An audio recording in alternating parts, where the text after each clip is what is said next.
और इसमें जो अवकाश है सो आकाश से अभिन्न। ये हम लोगों के शरीर अलग अलग नहीं है, ये पंचभूत में क्लिप्त हैं, ये पंचभूत में कल्पित हैं। नारायण, पंचभूत में कल्पित हैं। तो देखो, अमृतम माने जो हम संसार में कर्म का फल भोग रहे हैं वो कहां से निकला? बोले कर्म से निकला। और कर्म कहां से हुए? का शरीर से हुए। और शरीर कहां हुए? का लोक में हुए। और लोक कहां हुए? का सत्य में हुए। हम जरा मंत्र को है ना नीचे की ओर से ऊपर ले जा रहे हो, है ना। ये सुख दुख कहां भोगने को सुख दुख भोगने को मिलता है? कहां? का कर्म के अनुसार मिलता है। कहां मिलता है? का शरीर में मिलता है। शरीर कहां होता है? का ब्रह्मांडों में होता है। ब्रह्मांड कहां होते हैं? का सत्य माने आकाश वायु रूप यत और अग्नि जल पृथ्वी रूप सत। जो प्रपंच अस्थि रूप से भास रहा है ये पंचभूत में है। और ये कहाँ है? का ये अहंकार में है। और अहंकार कहाँ है? का प्राण में, हिरण्यगर्भ में है। और हिरण्य कहाँ है? का अव्याकृत में है। और अव्याकृत कहाँ है? का ईश्वर के संकल्प में है, नारायण। और ईश्वर कहाँ बैठा है? नारायण का अपने ब्रह्म स्वरूप में बैठा है। ये हमारा रास्ता कैसे चलना चाहिए? आप कभी वेदांत का विचार करें तो जहां हैं वहां से सोचें। जैसे आपको रास्ता का निर्णय करना हो तो ऐसे तय करें कि यहां से निकलेंगे, है ना, तो बावलनाथ जाएंगे, है ना। बावलनाथ से फिर चौपाटी की तरफ चलेंगे, चौपाटी से फिर मेरिन ड्राइव जाएंगे।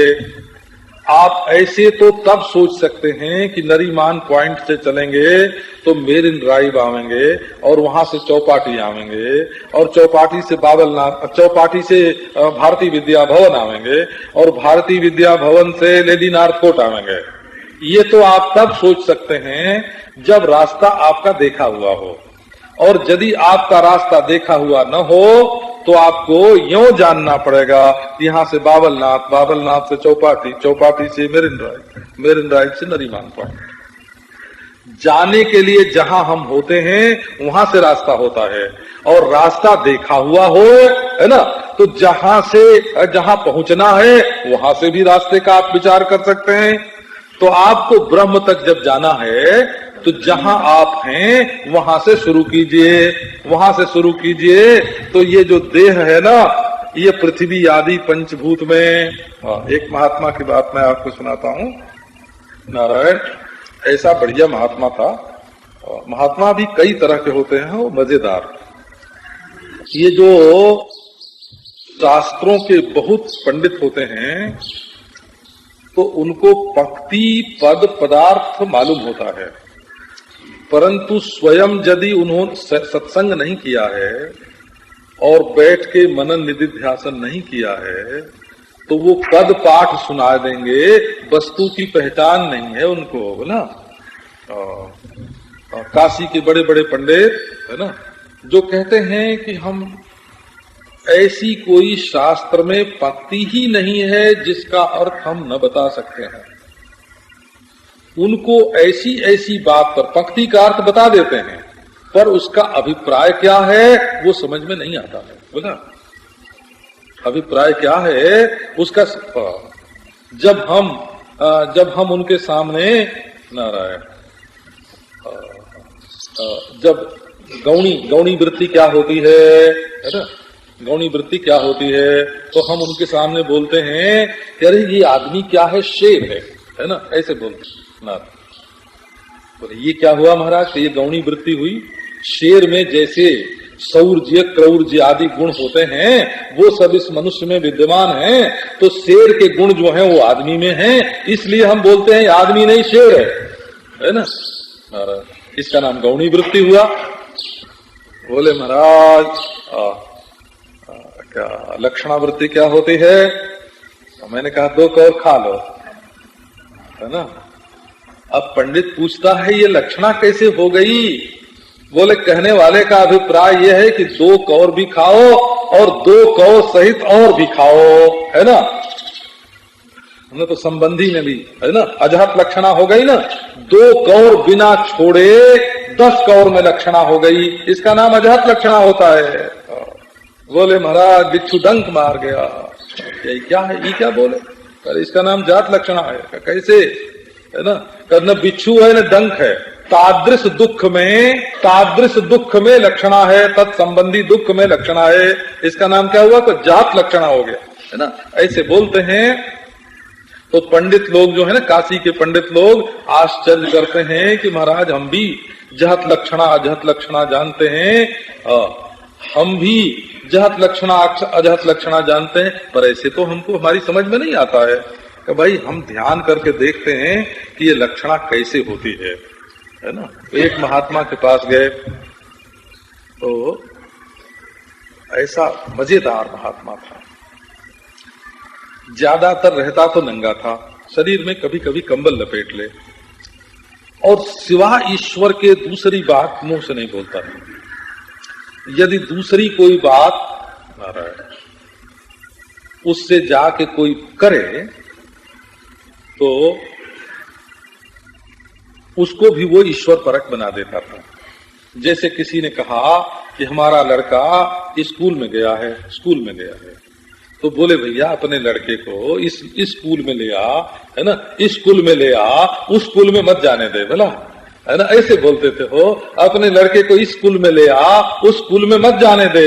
अरे नारायण, इस स्कूल में ईश्वर है, इस स्कूल में वेद है, इस स्कूल में यज्ञ है, इस स्कूल में रहने दे, उस स्कूल में मत जाने दे, नारायण, ऐसे बोलते हो, सब बात को ईश्वर बोल देते। ईश्वर इसी कूल में है, बना उस कूल में नहीं है, ईश्वर परोक्ष नहीं है, इसी कूल में ईश्वर रहता है, माने इसी किनारे पर है, जिधर हम हैं उधर ईश्वर है, उधर नहीं है।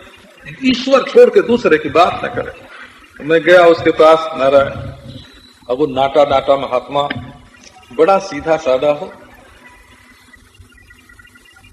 जाके जब बैठा 4:30 बजे सुबह, तो आनंद आने लगा, बड़ा आनंद आया। तो बताया कि देखो स्वामी जी, एक काम करो,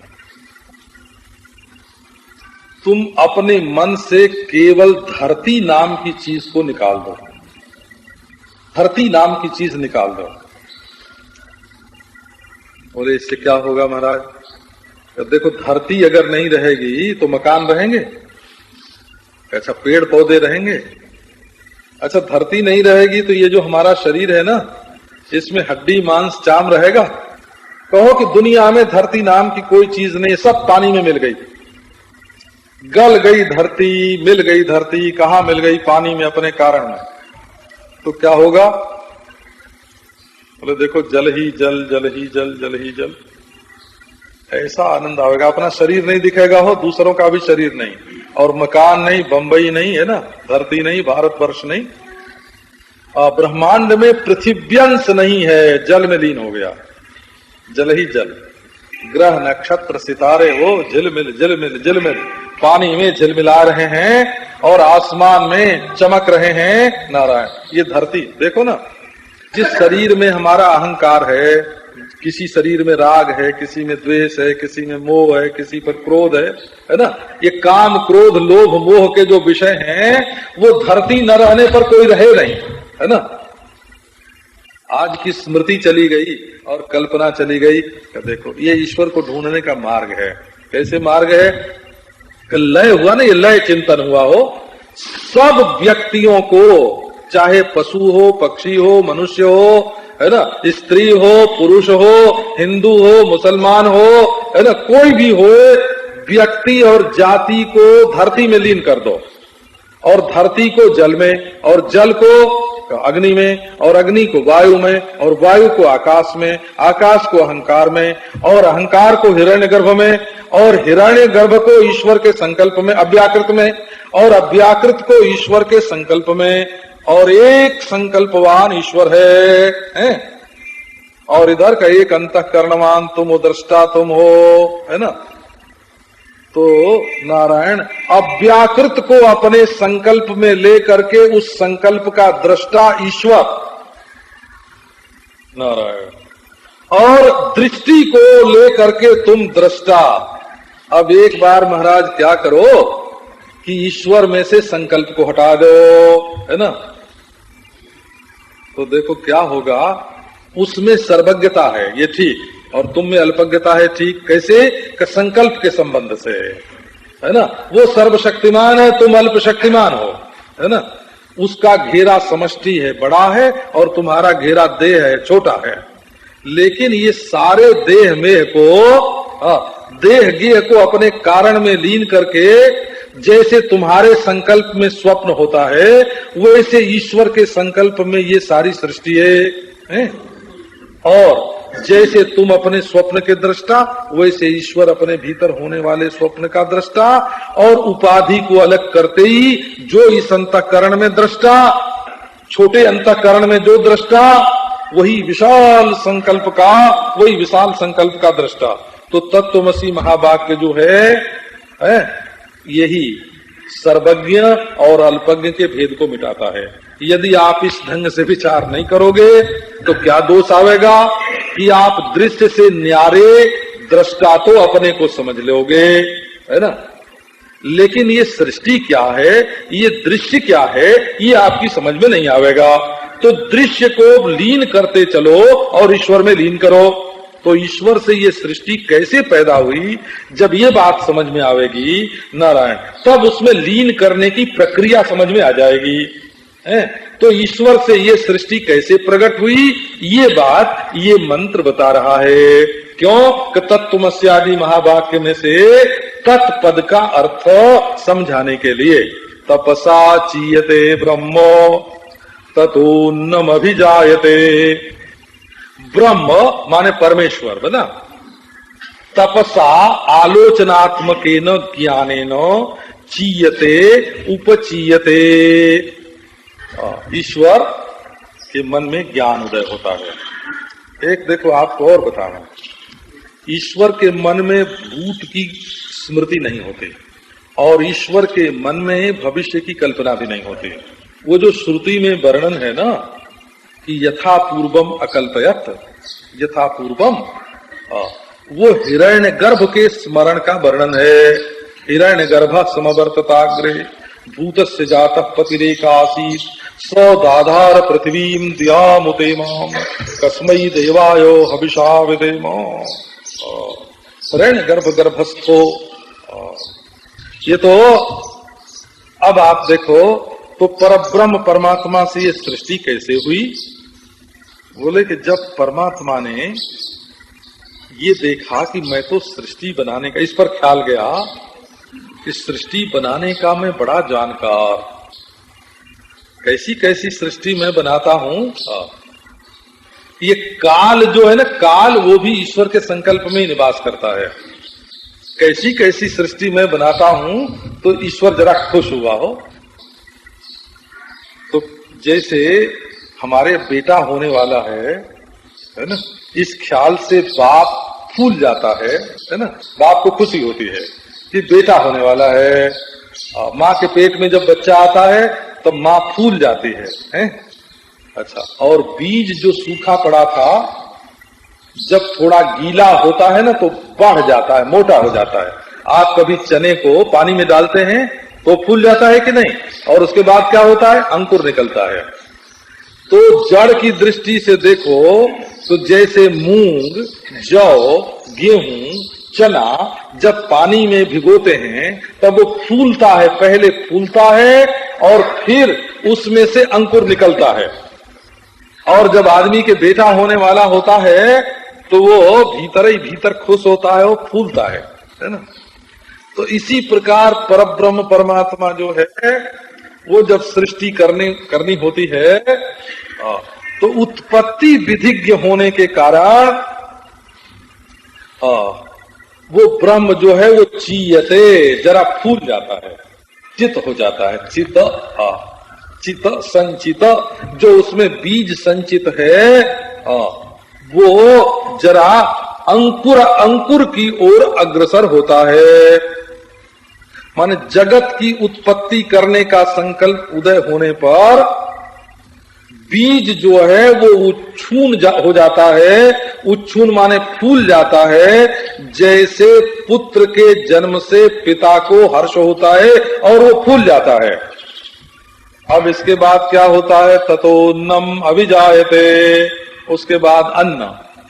अन्न माने अव्याकृत, चिकीर्षा अवस्था। उत्पिपादैषा का नाम है चित दशा। चीयते तपसा चीयते ब्रह्म,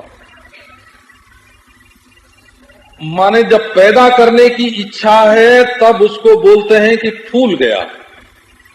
और नारायण जब उसमें नाम रूप प्रकट होने की दशा आई तब उसका नाम हुआ अव्याकृत, अन्नाद, जिसको अव्यक्त बोलते हैं, प्रकृति बोलते हैं, अव्याकृत बोलते हैं। और तीसरी दशा क्या हुई का उसमें प्राण आया, माने हिरण्यगर्भ हो गया। जैसे बीज में से अंकुर बढ़ने लग गया। और उसके बाद मनः माने अहंकार आया।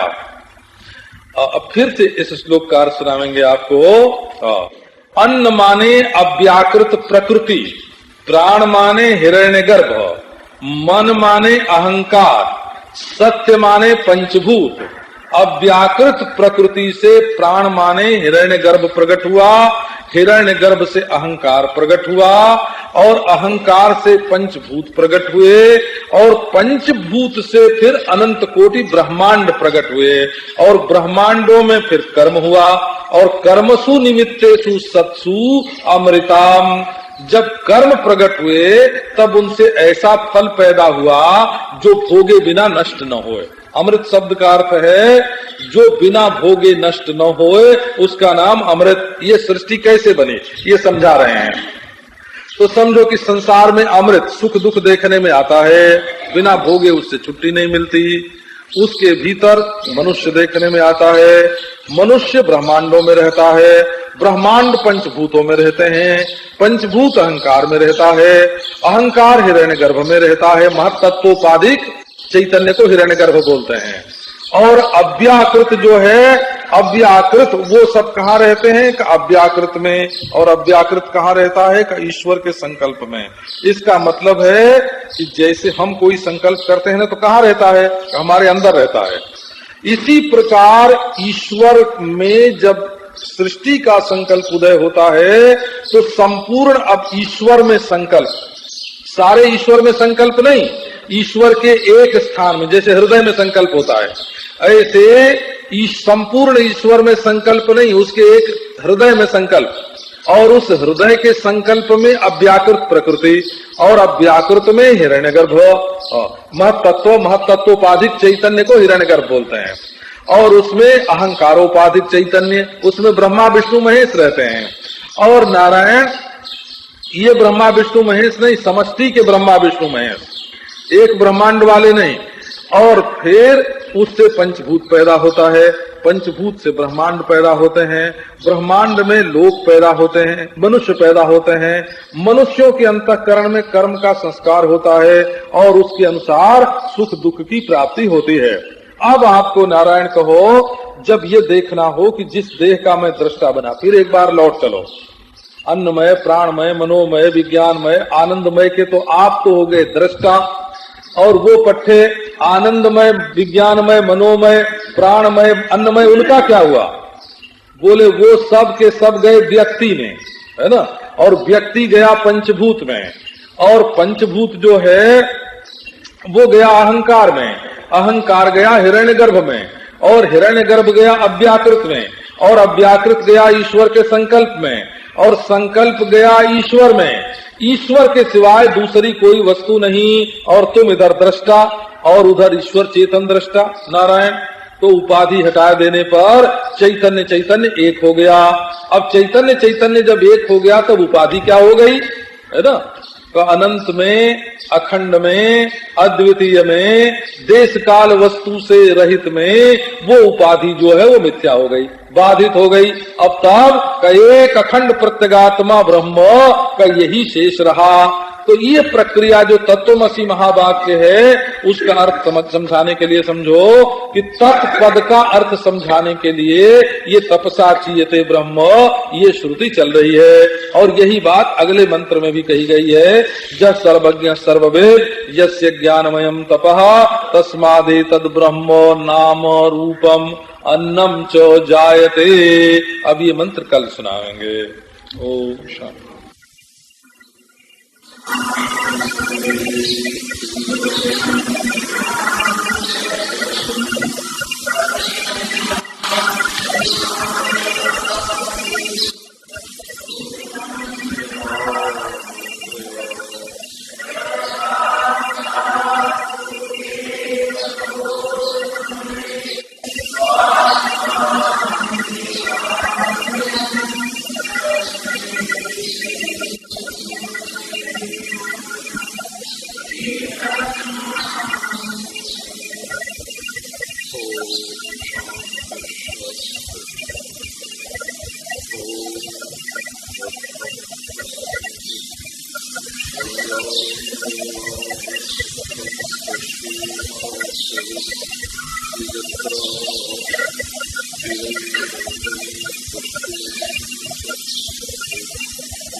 सर्वविद यस्य ज्ञानमयं तपः तस्मादेतद् ब्रह्म नाम रूपमन्नं च जायते।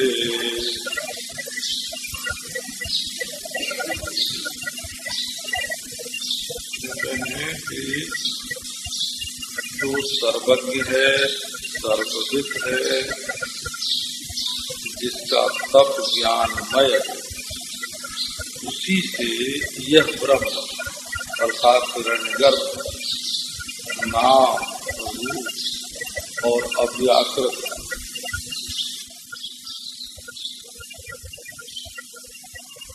संस्कार दशापन्न भूत सूक्ष्म सब उसी से होता है।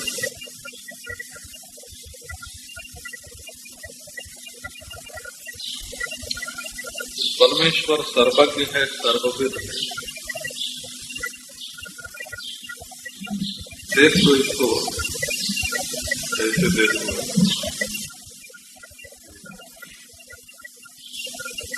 विश्वास करो जैसे हम थोड़ा जानते हैं वैसे ईश्वर ज्यादा जानता है, सब कुछ जानता है। आंख बंद करके विश्वास कर लो, चाहे खुली आंख से विश्वास कर लो, और ये सोचो कि हम कमरे भर के लोगों को पहचान सकते हैं और ईश्वर दुनिया भर के लोगों को पहचान सकता है,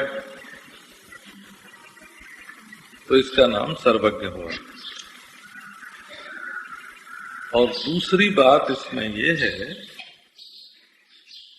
कि किसी को पहचाना कैसे जाता है, पहचानने का क्या क्या ढंग होता है, वो ज्ञान की सारी प्रणाली ही समझ ली जाए और फिर ये मालूम पड़े कि ईश्वर सबको कैसे जानता है।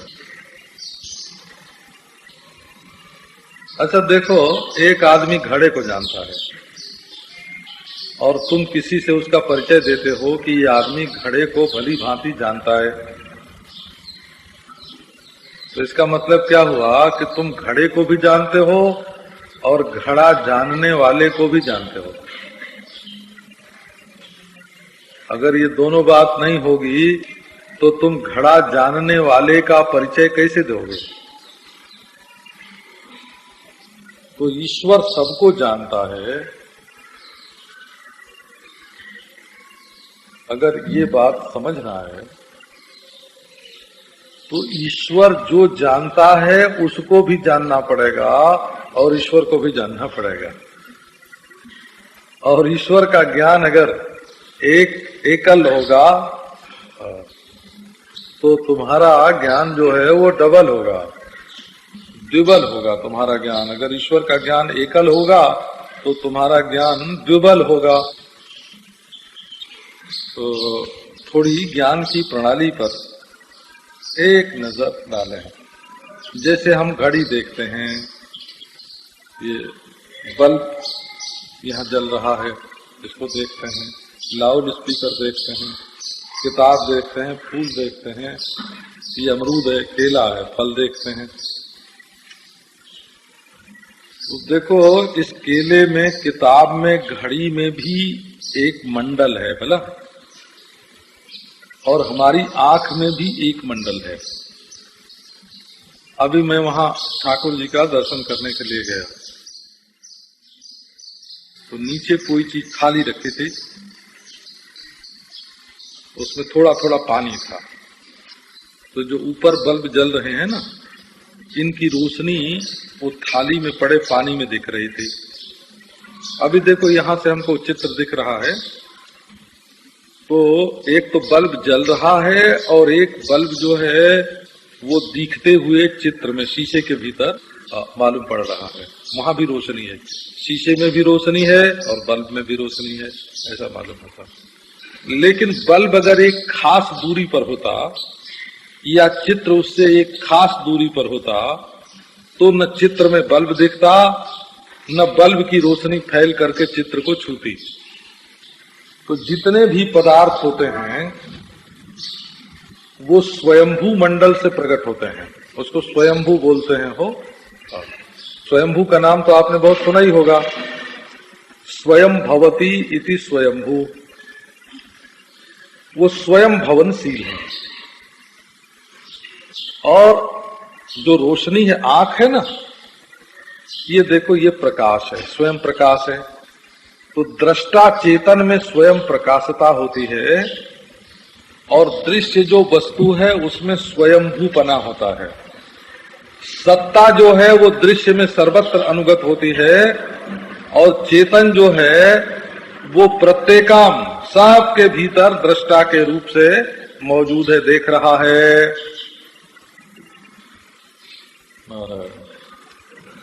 तो देखने वाला सबको नहीं देख सकता, और दिखा जाने वाला सबके देखने में नहीं आ सकता। ऐसा क्यों हुआ है कि जैसे दृश्य में एक मंडल बन गया है, उस चीज की एक चमक बन गई है, वैसे देखने वाले में भी एक मंडल बन गया है। वो हृदय में बैठ करके, एक शरीर में बैठ करके तब दुनिया को देखता है। अब हे भगवान, अब देखो, जब हम किसी चीज को औजार से देखते हैं, दूरबीन लगा के, खुरबीन लगा के, तो वो चीज मैं नहीं होती है, देखी जाती है। वो चीज थोड़ी दूर होती है, और वो चीज कभी दिखती है, कभी नहीं दिखती है। माने अन्य पदार्थ को देखने के लिए हमको क्षुद्र वीक्षण, खुर्दबीन या दूरवीक्षण, है ना, दूरबीन की जरूरत पड़ती है।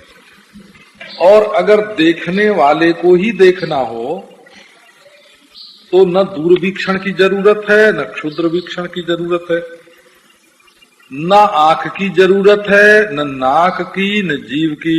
अपने आप को देखने के लिए तो इन सब बातों की जरूरत नहीं पड़ती है।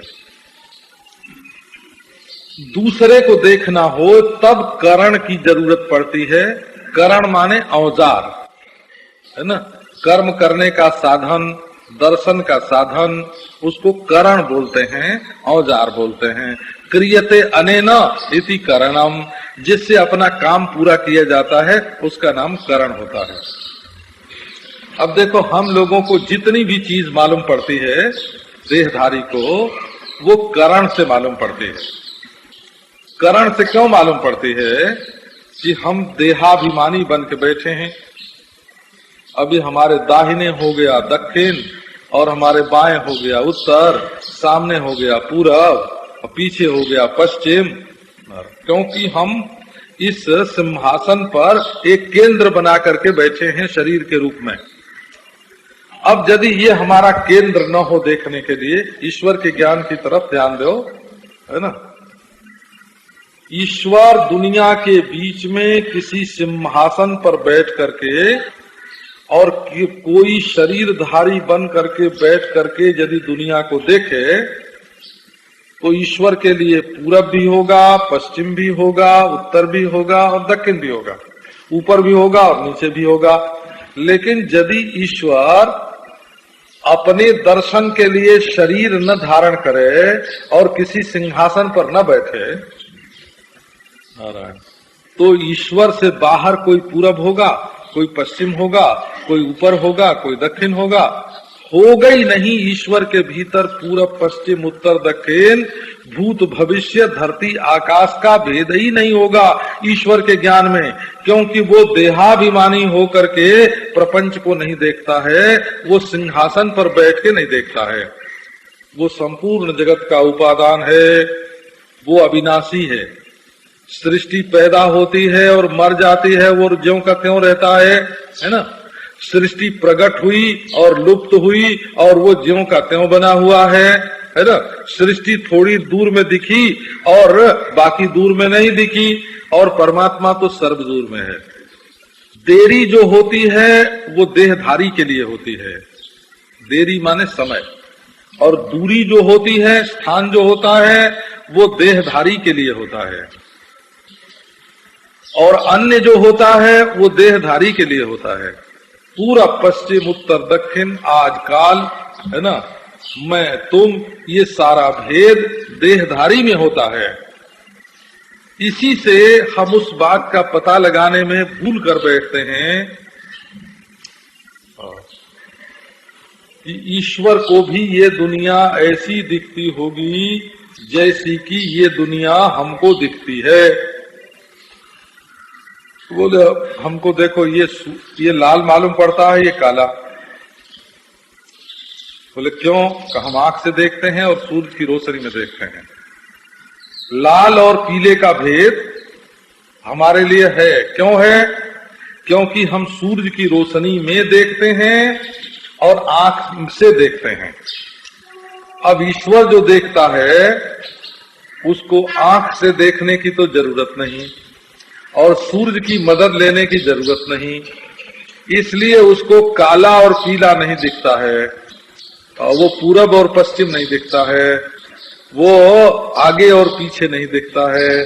कि तब ईश्वर को क्या दिखता है? कि ईश्वर को सब मैं दिखता है। बोला संपूर्ण काल ईश्वर का मैं है, संपूर्ण देश ईश्वर का मैं है, संपूर्ण उपादान ईश्वर का मैं है, और उसमें सोपादान और निरूपादान का जो भेद दिखाई पड़ता है हम लोगों को, वो व्यवहार की दृष्टि से दिखता है, मालूम पड़ता है। परमार्थ में ईश्वर की दृष्टि से इतने हिस्से में ईश्वर उपादान बनता है और इतने हिस्से में ईश्वर उपादान नहीं बनता। ये सगुण और निर्गुण का, उपादान होने का और निरूपादान रहने का जो भेद है, ये भेद भी ईश्वर की दृष्टि में नहीं होता है। ईश्वर को जैसी ये दुनिया दिखती है, जब तक आपको भी एक बार वैसी नहीं दिख जाएगी ना, तब तक आपको परमार्थ का ज्ञान नहीं होगा। हो जब आप ईश्वर से तादात्म्य करोगे, देखो मैं ईश्वर, अब देखो तुम्हें दुनिया कैसी दिखती है, कहाँ है उसमें पूरब, कहाँ है पश्चिम, कहाँ है कार्य, कहाँ है कारण, है उसमें कहाँ है आज, कहाँ है कल। तो अपने स्वरूप और ईश्वर के स्वरूप को एक किए बिना असल में ईश्वर की नजर ही अपनी नजर है, ये जाने बिना किसी भी वस्तु का यथार्थ ज्ञान होता नहीं है। तो इसीलिए ईश्वर के ज्ञान का निरूपण करना पड़ता है। यह सर्वज्ञ सर्ववेद यस्य ज्ञानमयम् तपः तस्मादेतद् ब्रह्म नाम रूपमन्नम च जायते। यह सर्वज्ञ सर्ववेद। एक बार की बात है, हम लोग राम घाट में खा पी के रात को सो गए। मैं था, स्वामी स्वरूपानंद जी थे और भी हमारे साथ जो लोग थे। राम घाट में उड़िया बाबा जी महाराज का एक बड़ा भारी आश्रम है वो, नारायण। एक ओर गंगा है, गंगा बहती है, एक और बड़ी भारी नहर निकलती है कलकत्ती वाली, नरवर जिसको बोलते हैं, नरौरा, नरौरा वाली, और एक और बड़ा भारी जंगल है, और एक और थोड़ी दूर पर बस्ती है, बीच में आश्रम। बहुत बढ़िया रमणीक जगह है।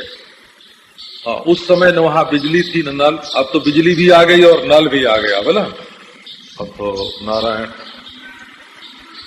और 20-30 कमरे, 16 एकड़ के करीब करीब भूमि है, बड़ा विशाल है। तो हम लोग रात को खा पी के जब सो गए तो एक वहां बड़े वृद्ध रहते थे सज्जन, और बड़े सत्संगी, और समझ बड़ी ऊंची। आके उन्होंने सोते से जगाया। 2-3 जने हम लोग जग गए तो बोले कि अच्छा एक बात बताओ। अभी वो परीक्षा ही लेते थे हम लोगों की, ना वृद्ध थे, परीक्षा लेते थे। बोले कि अच्छा ये बताओ कि कल 10 बजे दिन में हम जो काम करने वाले हैं वो इस समय ईश्वर को मालूम है कि नहीं। तो उनकी बात समझना पड़ता था कि क्या पूछना चाहते हैं। बोले मैंने उनसे पूछा कि तुम्हारा मतलब क्या है, सो पहले जाहिर करो, क्यों पूछते हो कि कल जो 10 बजे दिन में हम काम करेंगे वो इस समय ईश्वर को मालूम है कि नहीं। और बोले हम इसलिए पूछते हैं कि अगर ईश्वर को नहीं मालूम है कि हम कल 10 बजे क्या करेंगे तो ईश्वर अज्ञानी है, अज्ञान ईश्वर में भी है। और अगर उसको मालूम है कि कल 10 बजे मैं क्या करूंगा तो मैं पाप करूंगा कि पुण्य करूंगा, क्या काम करूंगा, ये तो ईश्वर को मालूम ही है। अगर वो बुरा है तो रोकता क्यों नहीं, और रोकता नहीं है तो पाप करने की जिम्मेवारी मेरे ऊपर नहीं है ना, ईश्वर के ऊपर गई। आपको ऐसे एक बात बीच में ऐसी हल्की बताएंगे। तो मैंने कहा कि बाबूजी ईश्वर तुमको मिल गया क्या। उनका नाम बाबूजी, सब लोग बाबूजी बोलते थे ब्राह्मण, पर सब लोग उनको बाबूजी बोलते थे। बाबूजी तुमको ईश्वर मिला कि नहीं। बोले कि नहीं मिला तो नहीं। तो तब बोले कि मैं तो तलाश कर रहा हूं। कि जब तुम तलाश कर रहे हो ईश्वर तुमको नहीं मिला तो ईश्वर सर्वज्ञ है, ये बात तुमने कहां सुन ली। ये तो सुनी सुनाई बात हुई ना। ईश्वर की सर्वज्ञता अनुभव का विषय नहीं हुआ, ईश्वर की सर्वज्ञता तो सुनी सुनाई हुई ना। तो अगर ईश्वर की सर्वज्ञता की कल्पना करके तुम पाप करने से डरो तब तो हम कहें कि ईश्वर का मानना सार्थक हुआ। और ईश्वर की सर्वज्ञता की कल्पना करके अगर तुम कहो कि पाप की हमारे ऊपर जिम्मेवारी नहीं, हम जो कुछ चाहें सो करें, तो ये ईश्वर की सर्वज्ञता की कल्पना का दुरुपयोग हुआ। जैसे पहले लोग कहते हैं कि तुम बड़े दयालु हो, फिर कहते हैं 5 रुपए दे दो, हैं? तो दयालु की प्रशंसा करके दयालु पने की और फिर 5 रुपया मांगना, जैसे वो तो भाट लोगों का काम हो गया कि उदार कह करके, है ना, उदार शिरोमणि कह करके बोले कर्ण से भी तुम बड़े हो, है ना, ये कह करके 5 रुपया उन्होंने मांगा। इसी तरह से ईश्वर को सर्वज्ञ कह के यदि किसी ने पाप करने की छुट्टी मांगी तो वो बिल्कुल गलत मांगा हो। वो ईश्वर को न सर्वज्ञ जानता है न मानता है। तो असल में ईश्वर पर सर्वज्ञत्व जो है, ये ईश्वर के असली स्वरूप पर सर्वज्ञत्व सर्ववित्व जो है वो अपनी परिस्थिति के अनुसार आरोपित है, अध्यारोपित है। इसी से सर्वज्ञता की उपाधि वहां से अलग करनी पड़ती है, अल्पज्ञता की उपाधि यहां से अलग करनी पड़ती है, और चिन्मात्र जो वस्तु है उसमें एकता संपन्न होती है। यदि सर्वज्ञता उपाधि न होती और अल्पज्ञता उपाधि न होती तो इनका अपवाद करके चिन्मात्र अंश में ऐक्य का बोध वेदांत न कराते। इसलिए आओ ईश्वर की सर्वज्ञता को समझने की चेष्टा करें कि ईश्वर की सर्वज्ञता क्या है। लोग ईश्वर की सर्वज्ञता को जानते नहीं और मानते हैं, और यदि ईश्वर की सर्वज्ञता को जान जाएं तो स्वयं सर्वज्ञ हो जाएं। और नारायण, और जब सर्वज्ञ सर्वज्ञ दोनों एक हो जाएं तो सर्व गायब हो जाए। ये अद्भुत अद्भुत लीला ये वेदांत की प्रक्रिया की है। तो देखो, जैसे हमें ये फूल जानना है कि ये फूल क्या है, ये गुलाब का फूल है, ये क्या है,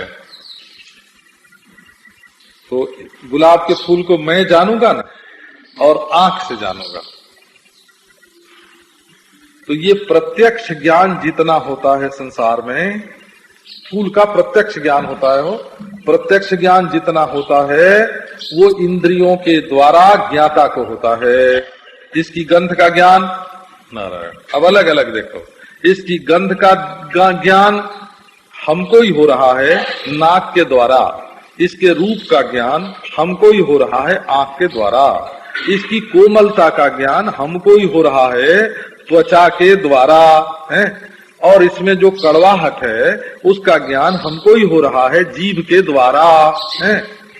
और नारायण, इस जो चिटकता है ना, चिटकता है, ये सूखता है कि नहीं, देखो थोड़ी देर में मुरझा जाएगा, सूख जाएगा, तो सूखने में इसमें आवाज भी होती है। वो आवाज जो है वो कान के द्वारा, यदि कान में शक्ति हो तो, और न हो तो अनुमान के द्वारा, क्योंकि ये सूख रहा है इसलिए चिटक रहा है और फूल रहा है, बढ़ रहा है, इसमें बढ़ना और घटना, सूखना और हरा होना दोनों जारी है, इसलिए इसमें आवाज भी है, तो वो कान से मालूम पड़ती है। इसको प्रत्यक्ष बोलते हैं। लेकिन महाराज स्वर्ग है कोई कि नहीं है, ये कैसे मालूम पड़ेगा? तो बोले भाई, जैसे यहाँ अच्छा काम करने वाले को सुख मिलता है, वैसे ही यदि शास्त्र के अनुसार कोई धर्मानुष्ठान करे तो उसको भी मरने के बाद स्वर्ग में सुख मिलेगा, इसका अनुमान होता है। नारायण, सब चीज बनाने से पैदा होती है। एक देखो, ईश्वर का अनुमान आपको सुनाते हैं। बाप ने कहा कि ये दुनिया बिना बनाए बन गई। बेटे ने एक तस्वीर सामने रखी, बाप ने पूछा है किसने बनाई है? बेटे ने कहा किसी ने नहीं बनाई, अपने आप बन गई। बोले भला तस्वीर कहीं बिना बनाए बन जाएगी? बोले कहीं सृष्टि बिना बनाए बन जाएगी? तो जैसे तस्वीर बनाने से बनती है वैसे ये सृष्टि बनाने से बनती है ना? ये क्या हुआ? ये अनुमान हुआ हो, पर्वतो बहनिमान धूमवत्वात् यत्र यत्र धूमस्तत्र तत्राग्नि, ये व्याप्तिक ग्रहण हुआ। जहां जहां कोई कला देखने में आती है, चित्रकला देखने में आती है, तो चित्रकला का कलाकार होता है। इसी प्रकार ये सृष्टि कला, स्थिति कला, संहार कला जो देखने में आती है, इस कला का कोई कलाकार सिद्ध होता है। इसको अनुमान बोलते हैं, वो अनुमान। तो अनुमान से भी अंत में प्रत्यक्ष ही होता है, लेकिन कर्म के फल रूप में स्वर्ग आदि का परोक्ष अनुमान होता है। भीत के इस पार जो है वो प्रत्यक्ष हो रहा है और उस पार जो है वो परोक्ष हो रहा है। अब देखो, किसी चीज को समझाना होवे, एक नील गाय होती है, कैसी होती है कि जैसी गाय होती है वैसे नील गाय होती है। ये सादृश्य ज्ञान हो गया, उपमान इसको बोलते हैं। ये भी ज्ञान की एक प्रणाली है। और महाराज, एक ब्राह्मण आया, अभी विद्वान है, ये बात तुमको कैसे मालूम हुई? तुम तो विद्या पढ़े नहीं हो, हैं? तो बोले नहीं, ये स्वामी जी ने कहा है कि बड़ा विद्वान है, तो स्वामी जी विद्या को जानते हैं और स्वामी जी ने इसको विद्वान बताया है, तो स्वामी जी का वचन मान करके इसको विद्वान मान लो। बोला ये क्या हुआ? ये आप्त पुरुष का, प्रामाणिक पुरुष का वचन प्रमाण हुआ, आप्त वचन इसको बोलते हैं। बोला इसी तरह से वस्तु के प्रत्यक्ष करने की तरह तरह की विधा होती है। एक अर्थापत्ति होती है, एक अनुपलब्धि होती है, एक ऐतिह्य होता है, एक संभव होता है, एक चेष्टा होती है, तरह तरह की प्रक्रिया है।